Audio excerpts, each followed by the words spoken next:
విశిష్టాద్వైతంబును చాటిన వాడడుగో వైదిక ధర్మము నిలిపిన ఆచార్యుండడుగో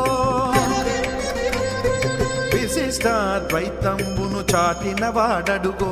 వైదిక ధర్మము నిలిపిన ఆచార్యుండడుగో గోపురాణ తిరుమంత్రము చాటిన వాడడుగో